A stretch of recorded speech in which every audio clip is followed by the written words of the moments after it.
chào các bạn. Như các bạn đã biết, khô bò viên là món ăn vặt yêu thích của rất nhiều người, đặc biệt là trẻ nhỏ và thanh niên, bởi nó mang đến hương vị thơm ngon, hấp dẫn và vô cùng khác biệt với những món ăn khác, phải không nào?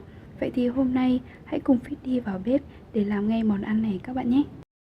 Tưởng chừng như rất cầu kỳ nhưng không đâu. Các bạn chỉ cần chuẩn bị khoảng 500g thịt thăn bò tươi, thái thành từng miếng có độ dày khoảng 1cm. Sau đó tiếp tục chia nhỏ để tạo hình hạt lựu.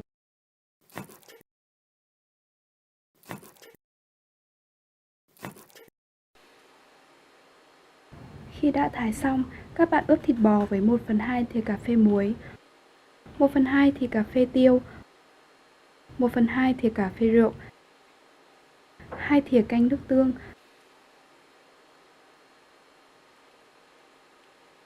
và 1 thìa canh dầu hào, rồi trộn đều lên để ngấm trong 2 giờ nhé.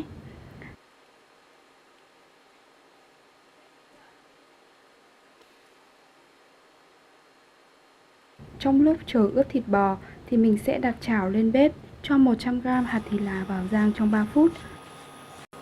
Mục đích chúng ta rang lên để hạt thì là thơm hơn và nguyên liệu này cũng tạo nên mùi vị đặc trưng của món ăn này. Rồi thêm 1,5 thìa cà phê bột ớt vào đảo đều với hạt thì là trong 2 phút nữa. Sau khi rang xong, chúng ta cho hạt thì là vào máy xay nhỏ hỗn hợp để lát nữa khi trộn, hỗn hợp này sẽ bám đều vào thịt bò ngon hơn.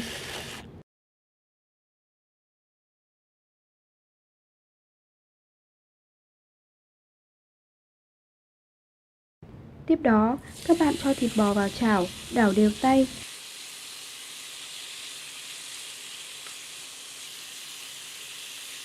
Khi xào như thế này, thịt bò sẽ ra rất nhiều nước. Lúc đó các bạn hãy dùng muôi thủng hoặc vợt lưới để chắt bỏ nước.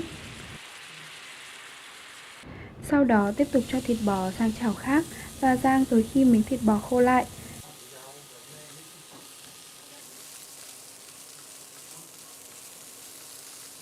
Cho hạt thì là vừa xay vào đảo cùng nhé. Hạt thì là bám đều xung quanh miếng thịt bò là món ăn đã hoàn thiện rồi.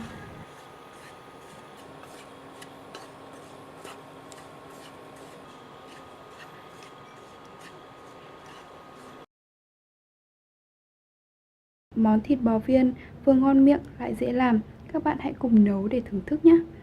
Mình chúc các bạn thành công. Và nếu các bạn có yêu thích món ăn này thì hãy nhớ like and subscribe kênh YouTube của Feedy Việt Nam để theo dõi nhiều món ăn ngon hơn nhé.